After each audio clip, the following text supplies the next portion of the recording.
G'day and welcome to the Ball Boys Fantasy Basketball Podcast. Today we're going to be talking about the 6 mistakes that you are making in your fantasy basketball drafts and how to fix them. Let's go! Jordan open. Chicago with the lead.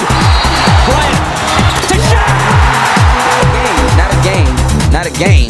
We talking about practice. LeBron James with no regard for human life. Anything's possible. Back out to Allen. His three-pointer. Bang! Curry for three. Wow! Unbelievable.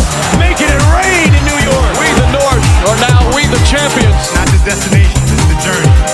Mamba out. G'day and welcome again to the Ball Boys Fantasy Basketball Podcast. I'm your host, Mitch Casey, and you can find me on Twitter or X at Ball Boys Fantasy. And like we said at the top of the show, guys, a bit of a different one.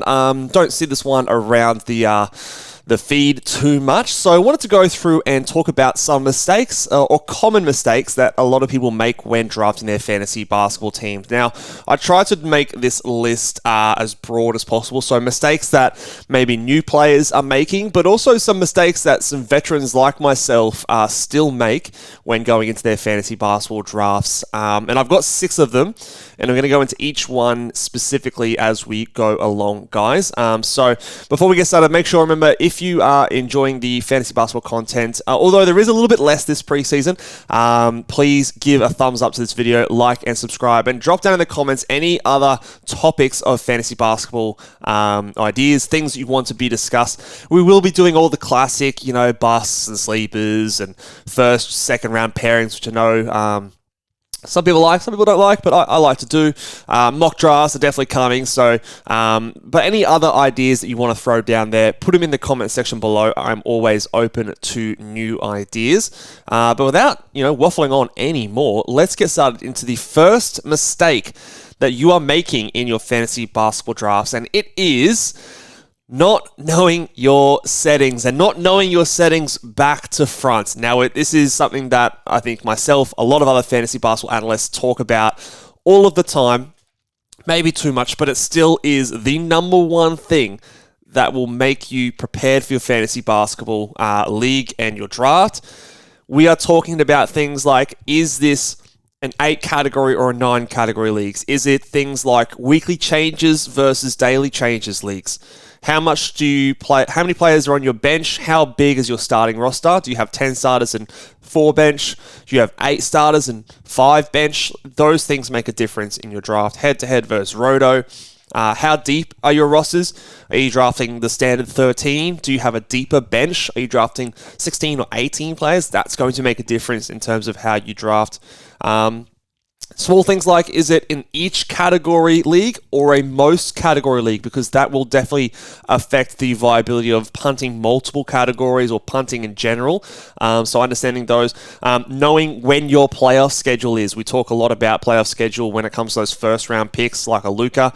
Is his 2-game week in your championship round, the second round, the first round, is it in there at all? Do you have a roto league and playoff schedule doesn't mean anything to you? And other things like we said before, how many starters versus how many bench. If you're in an auction league, what's your budget? How many players are in your league? These things can make a massive, massive difference to how you're drafting. And it seems simple, but go into the nitty-gritty. Understand every little part of your league, because those things can make a huge difference. For example, having a bench size, or knowing if it's, for example, knowing if it's a weekly or a daily changes leagues changes the way you draft dramatically. Because if I'm drafting in a weekly changes leagues, I can stash more players on my bench. I can do things like handcuffs, and it won't affect my team too much because I don't need to use that bench roster spot every single week where you do on a daily changes leagues. In a daily changes leagues, all your roster spots are important. You don't have the ability to stash someone there. For example, in the Industry Pickup League, we had weekly sort of limits on how many games we could play in terms of every single position. So we had a little bit more flexibility to stash some players on our bench. Knowing that and knowing how that would affect your league is very important in terms of knowing how you're going to approach the draft. Specifically the back end of that draft, but also, things like handcuffs become more viable in a strategy like that, because then again they can sit them on their bench and they won't hurt you as much as they would in a regular daily changes league. So knowing those things back to front is still, I believe, the most important thing when it comes to drafting in fantasy basketball. The first thing I always do is, if I'm joining a league or I've just recently joined a league, is go to the settings, go to the league rules, and know that back to front. And if you're a commissioner out there as well, make sure you get those rules and those things out there. Excuse me. Make sure you get those rules set in stone with enough time before your draft. There's nothing, it's a big nitpick of mine. If you're changing settings like last minute or something like that, I think that's a bit of poor form. Like if you, for example, are a 12-team league and all of a sudden, I've got two mates that want to join in the night of the draft, and you're okay, all right, now it's suddenly a 14-team league.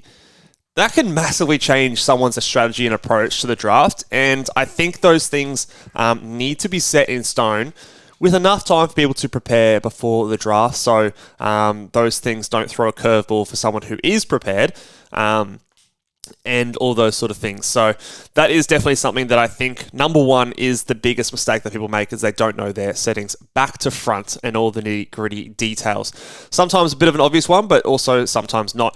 The number two mistake that people are making is following must-haves and do not drafts. Now, more than likely, I will put out a video that says must drafts and do not drafts, because people watch them, they get views, they get clicks, but within that video, I will likely also say, do not take the title of these videos literally. A lot of the times I will talk in those videos about ranges, where players should be going, where they have potential to ruin your draft, where they have potential to win your draft. Again, that's a little bit hyperbole as well. So when we're saying must drafts and do not drafts, do not take that literally. Every single player has their price. Every single player has the point at which they are too risky, or they are too, there is no risk and it's only upside. So when you're looking at a player, and there will be every single season some hot names, some players that are going really high and really talked up on a lot of other fantasy basketball shows and podcasts, and they're in all the sleeper builds, they're in all these must draft videos, but doesn't mean you have to climb over everyone else to get these players and you've eliminated all the value. And this mistake is made by a lot of players who have been playing for a long time. We always want to have that kind of psychology of picking the guy that everyone else wants, or avoiding the player that we sort of joke about being the guy that's going to ruin your draft. But like I said, every player has their point in which they are value. So not having a list of players that you're never going to draft again is really important. Not having a list of guys that I need to get this player in my team, and then you're putting the shutters on and only hyper-focusing on them. Also, when we're talking about this one, especially for the must-have guys, assess a player's downside as much as their upside, I think, is a sort of subcategory in this one here. And this is something that I have been guilty of in the past. So, for example, the lessons for me of Jordan Poole last year, I was very excited and keen for what he could do moving to the Wizards outside of Golden State. But I probably didn't assess the downside of him sucking as much as I could have, the upside of him going as well as I thought he could have. So understanding that where you select a player, especially in those early rounds, the early mid rounds, you just have simply far more room to disappoint than you do to exceed that ranking spot, because obviously when you're drafting early, there's only so much higher you can climb, and it is difficult to get into those first and second round values because they're so competitive. There's so many good players up there. So when you're taking a guy in that sort of round 3, 4, 5 area of a draft, most of the time they have more downside than they do upside. So being aware of that type of risk that you're taking, and especially if it's a player that hasn't reached that value before and you're projecting or predicting that they're going to get there, a lot of the time that comes with more risk than it does upside. So probably assessing how much risk versus reward there is in a player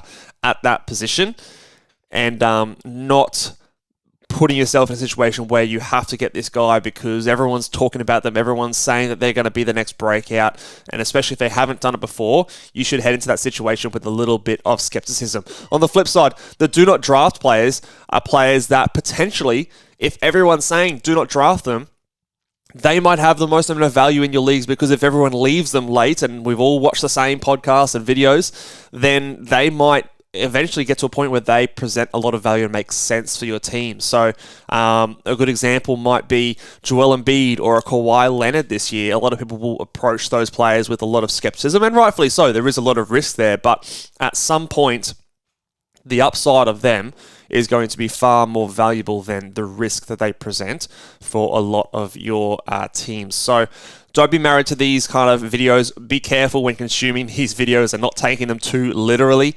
And again, when I put out my version of these, I will re-stress this. But no player is a must draft. No player is a do not draft at all unless they literally just not on a team.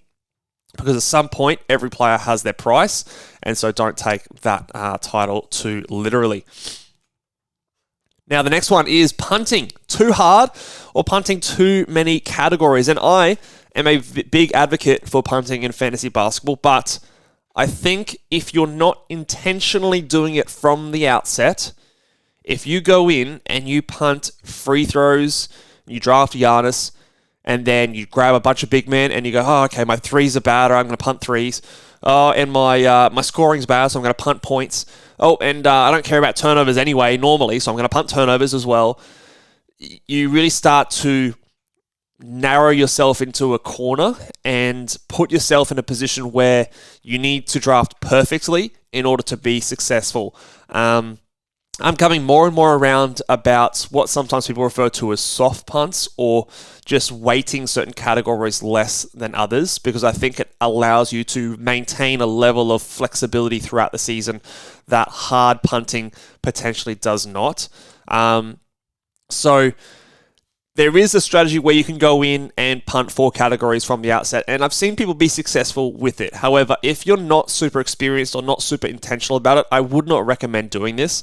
I would probably recommend punting 1 or 2 categories at the most if you're not as experienced, because especially if you go into a league where there's lots of players or lots of other teams that are punting as well, you're going to come up to different strengths and weaknesses on a week-to-week basis. So if you go too hard at a punt and negate a lot of other categories, when you go up against someone who has maybe a similar build or a team that has not gone as aggressive with their punt but a similar kind of strategy, then they're going to get you in all those categories that you've gone hard at ignoring, and then they're at a bit of an advantage when coming up against your team.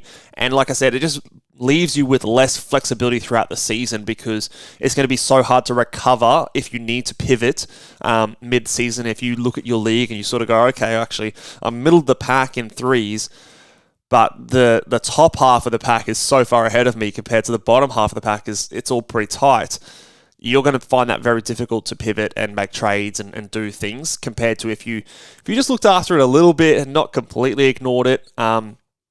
I think that's something that you can be aware of. Now, to do this, what you also need to do is be aware of, 1, categorical scarcity, and 2, which categories are, I guess, lumped together and found together in most parts. So, for example, like I said, when we're punting free throws, you're going to need to, if you're not going to want to intentionally punt threes or intentionally punt points or assists or those guard categories, you're going to have to look after those categories, and especially early, considering things like categorical scarcity, because those points are going to be hard to come by. Those assists are going to be very hard to come by later in the draft. So I've talked about this before in how to build a fantasy basketball team and the art of building a fantasy basketball team.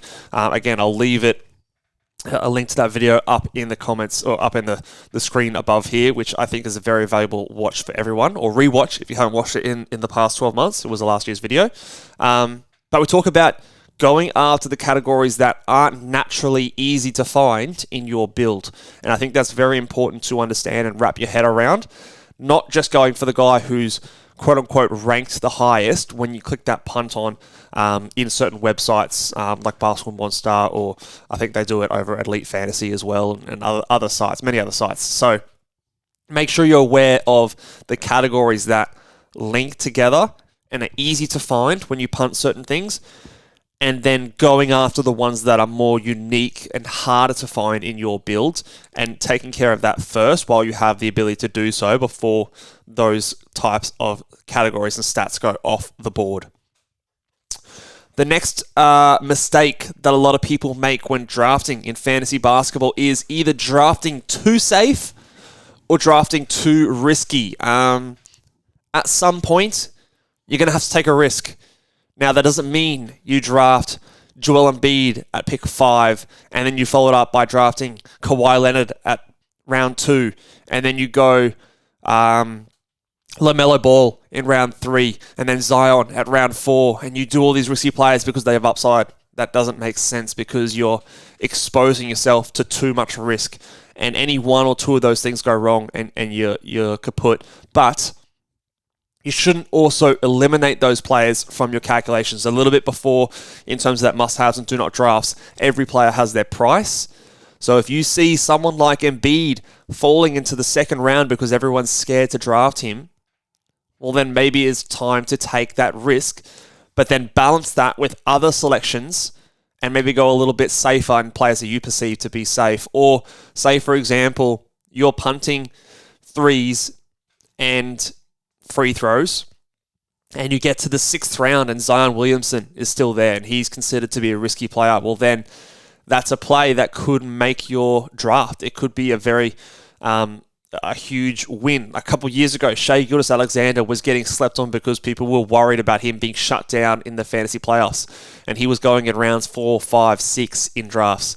And if you were able to take that risk at that time and he presented first round value, that went a long way to winning your fantasy basketball league. So every player has their price, and don't be afraid to take a risk, but just watch also how many risks you're willing to take, and at what point in the draft is the risk actually going to really hurt your team. So, for example, at the end of the draft, take fucking heaps of risks, because if it doesn't work out, you just drop them and you move on to the next guy.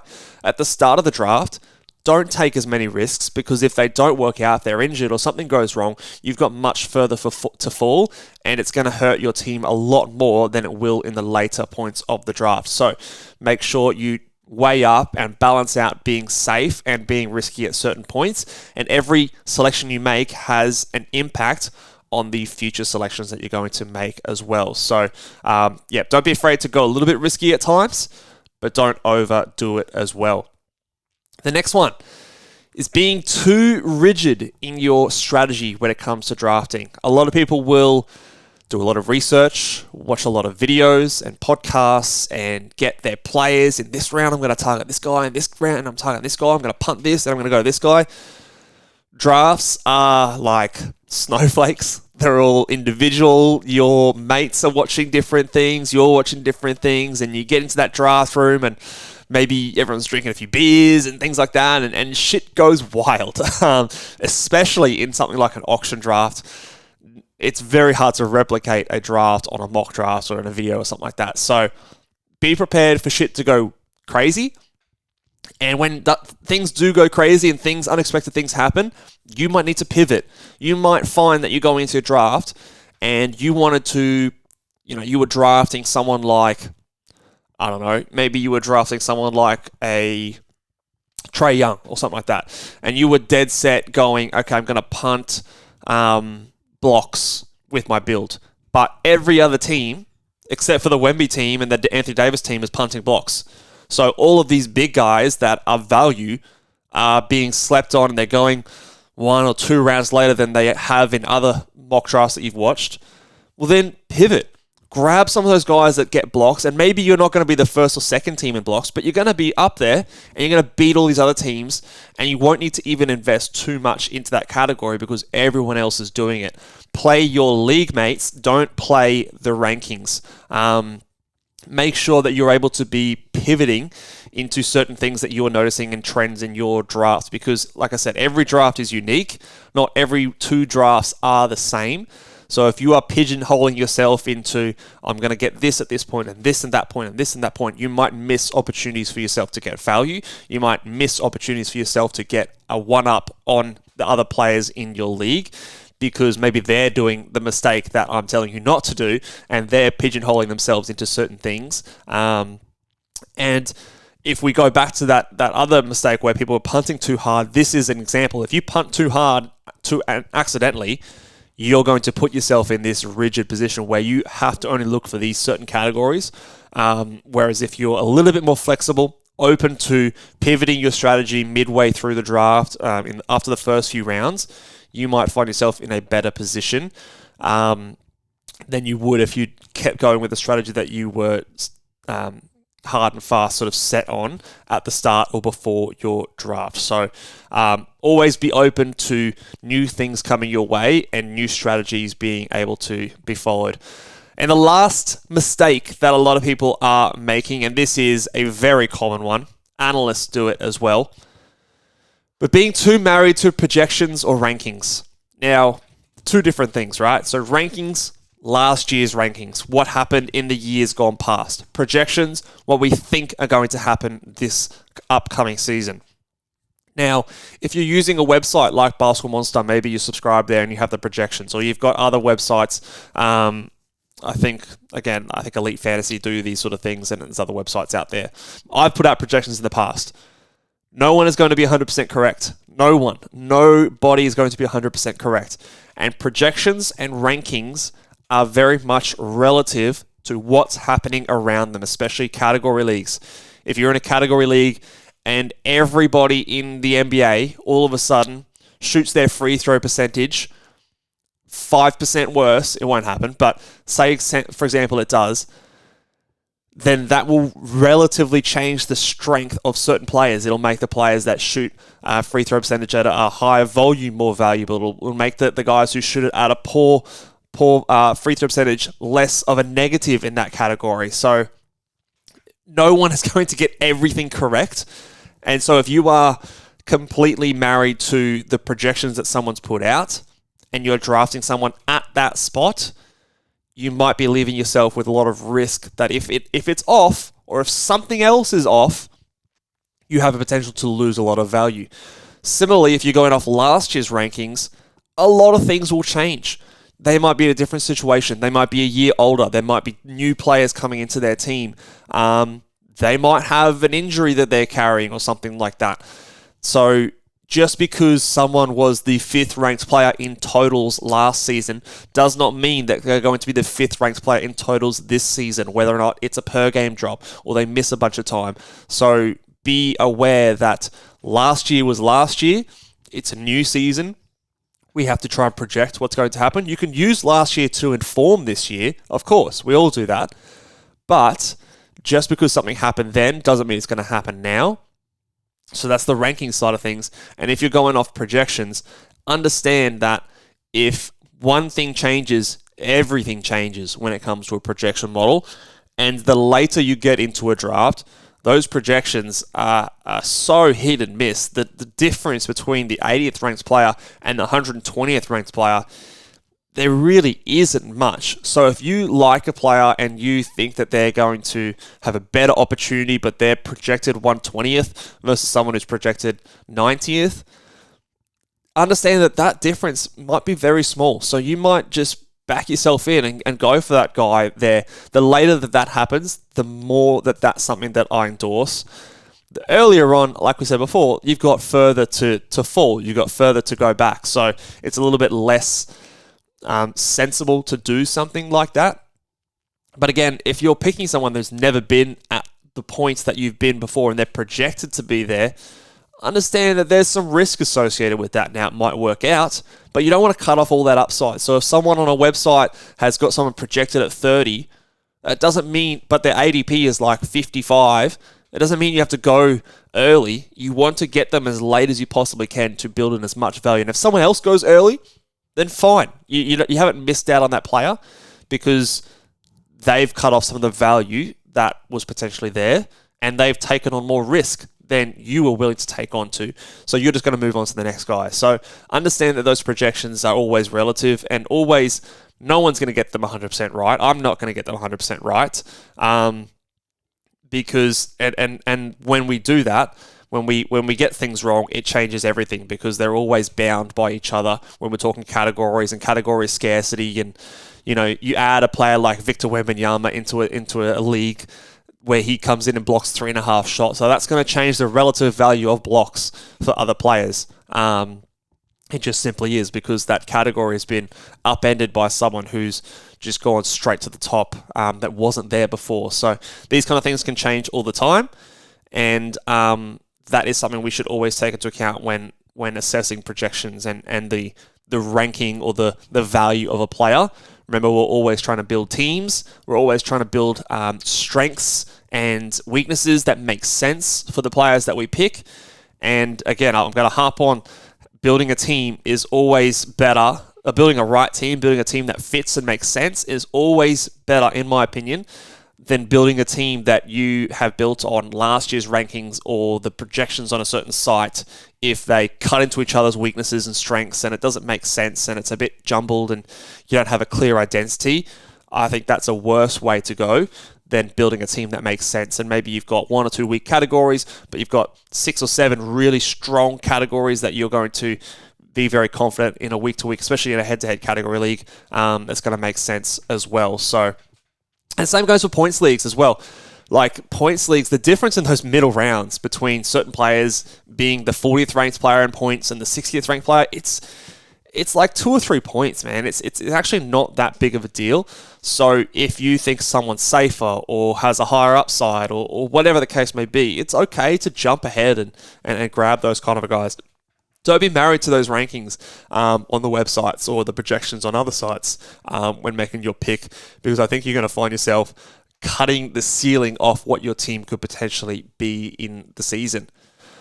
That is my my list there. There's a lot of other mistakes, but I wanted to keep it short and concise to 6 main ones that I see a lot of people make. The coming videos, we're going to be going into some drafting punt guides over the next week or so. I don't think I'm going to be doing a specific guide on each category, but more so I'm going to be going into my favorite punt builds this season and most seasons and ranking those and talking about just a couple of general things with them.